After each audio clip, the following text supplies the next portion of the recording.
안녕하세요. 바이블 게이트 채널에 오심을 환영합니다. 오늘 우리는 지난 영상에 이어 마태복음 24장 15절부터 36절까지의 말씀을 함께 묵상하고자 합니다. 벌써 네 번째 시간이네요. 사실 우리의 신앙생활에 있어서 제일 중요한 부분이 종말 신앙이라고 해도 과언이 아닙니다. 많은 분들이 종말이라는 단어를 들으면 어떤 이미지를 떠올리시나요? 아마도 영화에서 보았던 거대한 재난, 지진, 경제공황, 해성의 충돌 같은 파괴적인 장면들을 먼저 생각하실 겁니다. 혹은 특정 시기에 대한 예언이나 신비로운 징조들에 대한 지적인 호기심을 갖기도 합니다. 최근에는 기후위기나 전 세계적인 팬데믹 같은 사건들을 겪으면서 종말에 대한 관심이 더욱 커진 것도 사실입니다. 하지만 성경이 말하는 종말은 우리가 흔히 생각하는 그런 피상적인 호기심이나 파국적인 상상과는 거리가 있습니다. 물론 마태복음 24장에는 환난, 지진, 천체 이상과 같은 징조들이 언급되기도 합니다. 그러나 예수님의 말씀의 초점은 놀랍게도 그런 현상 그 자체에 있지 않습니다. 예수님은 오히려 말세를 어떻게 살아갈 것인가 하는 우리의 삶의 자세에 대하여 더 많은 부분을 할애하고 계십니다. 특히 사람들의 영적인 태도, 즉 거짓 선지자에 대한 경고가 반복적으로 나온다는 것에 예의주시해야 합니다. 그렇다면 성경은 왜 미래에 대해 이야기할까요? 만약 성경이 단지 우리의 호기심을 충족시키기 위해 미래를 예언한다면 왜 구약에서는 점을 치는 자들에게 사형을 선고할 만큼 엄격하게 금지했을까요? 살인죄도 아닌데 점수를 그토록 큰 죄로 다룬 데는 분명한 이유가 있습니다. 그것은 바로 미래를 알고자 하는 마음의 기저에 깔린 불안 때문입니다. 우리가 미래를 불안해할 때 하나님이 아닌 다른 곳에서 답을 찾으려 하는 것은 결국 하나님을 향한 불신으로 이어지기 때문입니다. 진정한 그리스도인이라면 살아계신 하나님을 믿고 신뢰해야 합니다. 하나님은 우리의 모든 것을 아시고 우리의 미래 또한 주관하시는 분이십니다. 그렇기에 우리는 미래에 대해 불안해할 필요가 없습니다. 그럼에도 불구하고 우리가 미래를 알고 싶어하는 것은 우리의 마음속에 아직 하나님을 온전히 신뢰하지 못하는 불안감이 남아있기 때문입니다. 이러한 불안감에서 비롯된 지적인 호기심이 종말에 대한 관심을 부추기지만 성경은 그러한 의도에 대해 직접적으로 말하지 않습니다. 오히려 성경은 미래를 예언함으로써 우리가 회개하고 각성하여 올바른 삶의 방향으로 돌이키도록 촉구합니다. 예를 들어 이스라엘이 바벨론 포로로 끌려갈 것을 예언한 것은 단순한 미래의 예측이 아닙니다. 그것은 너희가 회개하지 않으면 포로로 잡혀갈 것이다 라는 경고였습니다. 70년 후 본국으로 귀환할 것이라는 예언 또한 절망에 빠진 백성들에게 영원히 포로로 잡혀 있는 것이 아니니 희망을 가지라는 소망의 메시지였습니다. 예수님 역시 미래를 예언하시면서 팩트를 전달하는 동시에 그것을 통해 우리에게 깨어있으라 각성하라고 말씀하신 것입니다.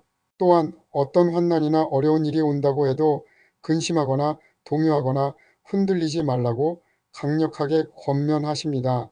우리는 이러한 전제를 가지고 종말의 메시지를 묵상해야 합니다.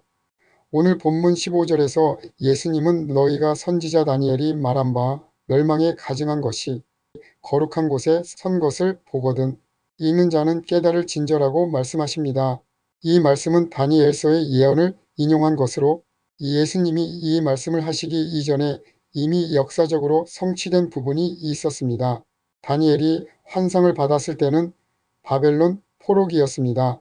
바벨론 제국 이후에는 페르시아 제국이 그리고 그 뒤를 이어 헬라 제국이 등장합니다. 헬라 제국의 알렉산더 대왕이 죽은 후에 그의 4명의 장군이 제국을 나누어 통치하는데 그중 시리아를 통치하던 안티오코스 에피파네스라는 인물이 등장합니다. 그는 기원전 175년부터 164년까지 시리아 지역을 통치했던 셀레우코스 왕조의 8대 군주였습니다. 그는 유대인들을 극도로 경멸하고 싫어했습니다. 그래서 그는 유대인들에게 할례 금지, 안식일 더럽히기, 유대교 경전 소유 금지, 돼지고기를 이용한 희생제물 강요 등 극심한 박해를 가했습니다. 심지어 예루살렘 성전에 이교 제단인 제우스 신상을 세우고 돼지를 제물로 바쳐 성전을 모독했습니다. 이는 유대인들에게 엄청난 모멸감과 분노를 일으키는 사건이었습니다. 바로 이 사건이 다니엘이 예언한 멸망에 가증한 것의 첫 번째 성취였습니다. 그리고 예수님은 미래를 말씀하시면서 이 사건을 다시 언급하신 것입니다. 이는 성경의 종말과 말세지말을 같은 선상에 놓고 말하고 있음을 보여줍니다. 예수님이 이 땅에 오신 때부터 이미 종말이 시작되었고 예수님이 다시 오실 때 종말이 완성될 것이라는 의미입니다. 즉, 한 번 이루어진 예언은 반복하여 이루어짐을 보여주는 것입니다. 안티오코스 에피파네스에 의해 이루어졌던 이 예언은 예수님이 이 말씀을 하신 후인 서기 70년의 로마 제국에 의해 다시 한번 성취됩니다. 로마 제국은 예루살렘 성전을 완전히 무너뜨리고 불을 지르고 성전에 있던 금촛대를 탈취하고 그들이 점령지에 통상적으로 로마의 깃발을 세우는 관행에 따라 아마도 로마 제국의 독수리 깃발을 성전에 세워 거룩한 성전을 더럽혔을 것입니다. 예수님은 이 로마에 의한 성전 멸망을 미리 예언하고 계셨던 것입니다. 이처럼 성경의 예언은 이중 구조로 되어 있음을 아셔야 합니다. 그 의미는 첫째, 특정한 역사적 사건을 통해 문자적으로 그대로 이루어지는 동시에 그 사건 자체가 예표가 되어 종말의 마지막 시기에도 유사한 일이 반복될 것을 보여주는 것입니다. 즉, 로마 제국에 의해 이 예언이 한 번 이루어졌지만 예수님 재림 직전에도 이와 유사한 큰 환난이 일어날 것이라는 의미입니다. 둘째, 이러한 예언은 역사적 현장에서 실제적으로 문자적으로 이루어지는 동시에 영적으로도 성취됩니다. 이 부분이 오늘 우리가 주목해야 할 가장 중요한 핵심입니다. 예수님께서 서기 26년경에 이 말씀을 하셨을 때 불과 44여 년 후에는 예루살렘 성전이 돌 위에 돌 하나 남지 않고 극심한 환난을 당할 것이었습니다. 누가복음 19장에 보면 예수님께서 예루살렘에 들어가시면서 예루살렘아, 예루살렘아 하며 우셨던 것은 이 끔찍한 환난을 내다보시며 마음 아파하셨기 때문입니다. 많은 사람들은 환난이 닥칠 때면 하나님이 계시는데 왜 인류에게 재앙을 내리시나요? 라고 묻습니다. 하지만 이것은 하나님의 탓이 아닙니다. 하나님은 공의로운 분이시기에 죄에 대한 대가를 치러야 하는 창조 질서가 있습니다. 이 예루살렘이 멸망하는 것은 유대인들이 하나님을 올바로 섬기지 않고 탐욕을 부리며 죄악을 저질렀기에 그 죄의 대가로 재앙을 받는 것이었습니다. 예수님은 그 환난이 오는 것을 아셨지만 동시에 그 환난을 조금이라도 감해주기 위한 방법을 말씀해 주셨습니다. 바로 이때 멸망에 가증한 것이 거룩한 곳에 서는 첫 번째 현상이 나타난다는 것입니다. 다니엘 시대와 예수님 시대에도 그랬듯이 오늘날에도 마찬가지입니다. 그리고 이 말씀을 통하여 예수님은 더 나아가서 거짓된 것이 하나님의 진리를 대체하는 현상을 경고하신 것입니다. 오늘날 교회의 강단은 하나님의 말씀이 선포되는 거룩한 곳입니다. 그곳에서 하나님의 말씀을 전하지만 만약 그것이 하나님의 말씀이 아닌 세상의 거짓된 것을 말한다면 그것이 바로 멸망에 가증한 것이 서게 되는 것입니다. 예수님의 재림이 가까이 오면 올수록 이러한 거짓된 일들이 거룩한 곳, 즉 교회 안에서 더욱 많이 일어날 것이라고 경고하신 것입니다. 이 예수님 시대의 가장 큰 죄악 중 하나는 유대교 지도자들이었던 바리새인, 서기관, 그리고 제사장들의 죄악이었습니다. 그들은 하나님을 믿는 신앙을 자신들의 권력과 탐욕을 위해 이용했습니다. 그들의 가르침은 겉으로는 거룩해 보였지만 속은 거짓으로 가득했습니다. 당시 유대인들은 거룩한 곳에 서 있는 자는 당연히 거룩하다고 여겼습니다.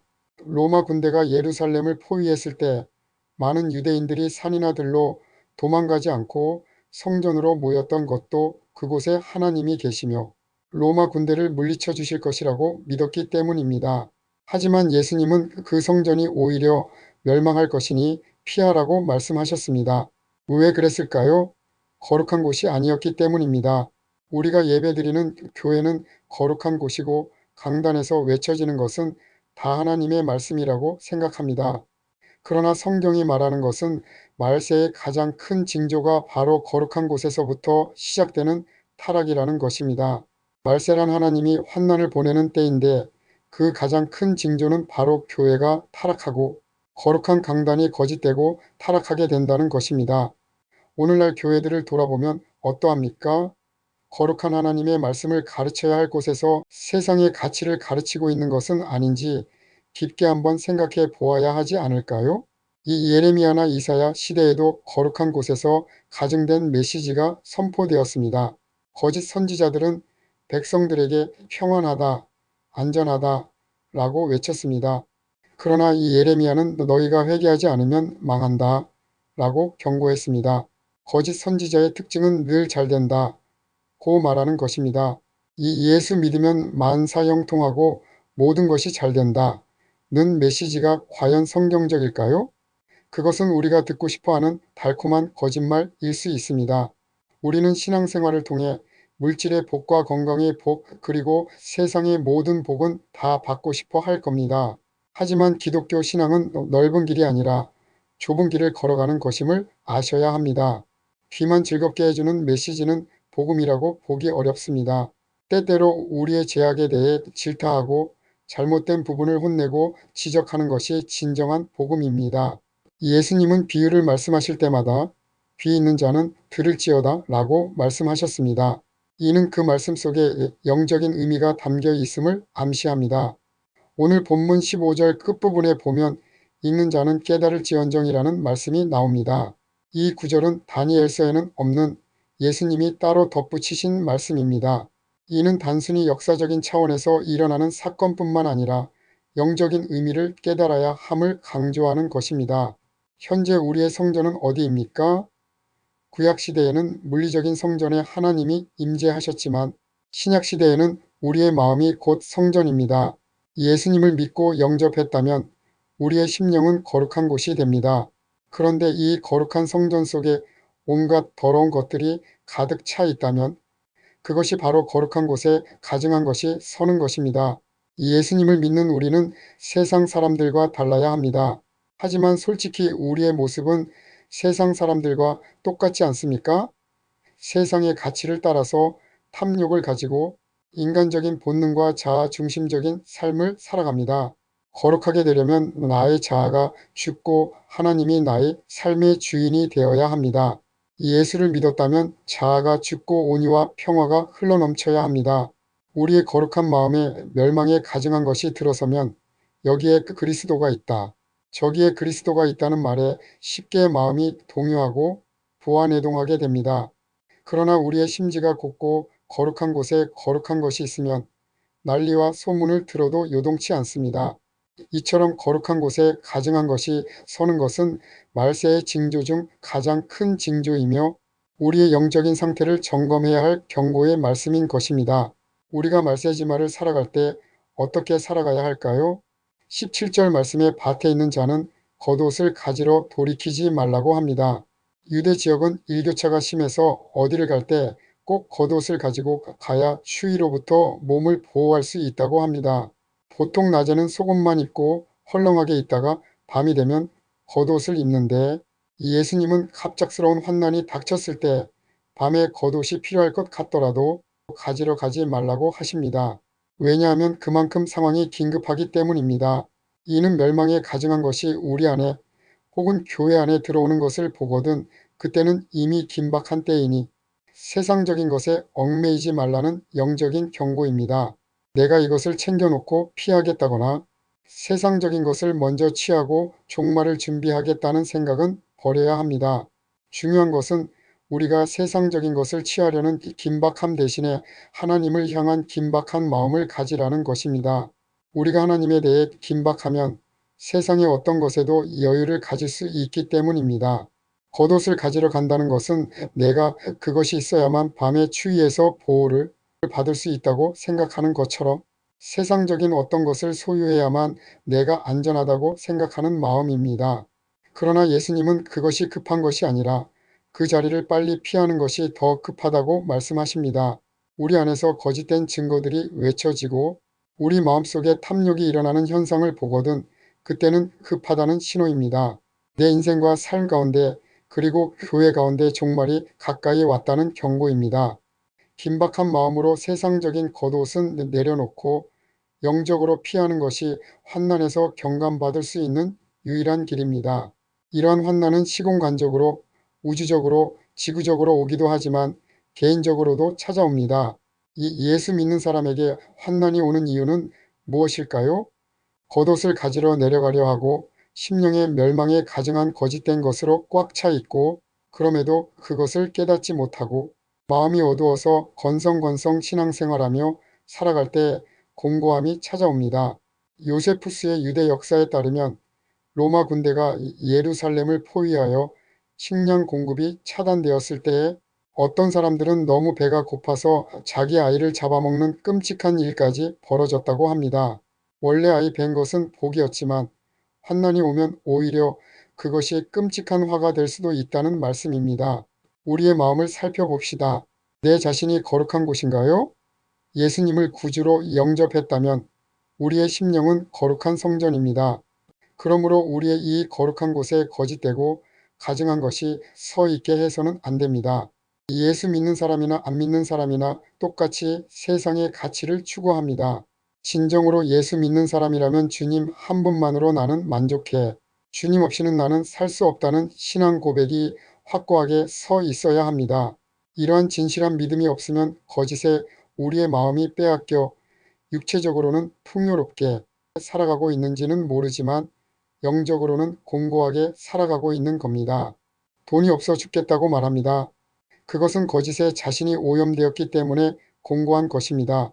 만약 우리가 거짓에 오염되지 않고 내 심령에 가증한 것이 서 있지 않는다면 그리스도인들은 물질적인 상황과 상관없이 진리 안에서 공고함이 없고 풍요롭고 자유롭게 살아가는 것입니다. 예수님을 영접했다면 이제 내 안에 있는 모든 거짓을 제거해야 합니다. 28절에 죽음이 있는 곳에는 독수리가 모일 것이다 라고 말씀하십니다. 이 말씀은 요한계시록 8장 13절에서 독수리가 날면서 화로다, 화로다, 화로다 하고 외치는 장면과 연결됩니다.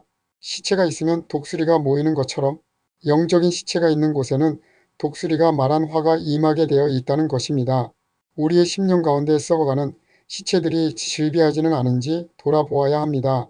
탐욕, 교만, 미움, 거짓, 음란, 그리고 세상적인 욕심과 같은 영적인 시체들이 우리의 마음을 더럽히고 있지는 않은가요? 만약 그렇다면 계시록에서 말한 화가 우리의 삶에 임할 수 있는 것입니다. 독수리가 말한 화가 우리의 삶에 임하지 않도록 우리의 심령에 있는 영적인 시체들을 과감히 제거해야 합니다. 종말을 너무 복잡하게 생각하거나 단지 재난만을 생각하지 마십시오. 예수님이 내일 오시든 모레 오시든 중요한 것은 우리가 거룩한 하나님의 백성으로서 하나님의 나라의 원리대로 살아가는 것입니다. 세상 나라의 원리는 약육강식입니다. 힘 있는 자가 약한 자를 지배하고 더 많이 소유한 자가 승리하는 것이 세상의 법칙입니다. 우리는 이러한 세상의 원리에서 벗어나야 합니다. 내면의 성전을 정결하게 하고 거짓과 탐욕을 제거하며 영적인 시체를 청소해야 합니다. 그리고 오직 하나님의 말씀에 순종하며 깨어있는 삶을 살아야 합니다. 그렇게 살아감으로써 우리는 이 말세를 지혜롭게 살아가는 성도가 되는 것입니다. 오늘 이 말씀을 통해 무엇을 깨달으셨나요? 내 마음의 멸망에 가증한 것은 혹시 서 있지 않으신가요? 지금 당장 우리의 마음속에 있는 모든 거짓과 탐욕 그리고 세상적인 가치들을 제거하고 오직 하나님의 진리의 말씀으로 충만하게 채워나가시기를 간절히 소망합니다. 그것이 바로 종말을 살아가는 진정한 그리스도인의 바른 자세입니다. 제 영상을 시청하여 주셔서 감사합니다. 구독과 좋아요는 무료입니다. 주 안에서 늘 평안하십시오. 샬롬.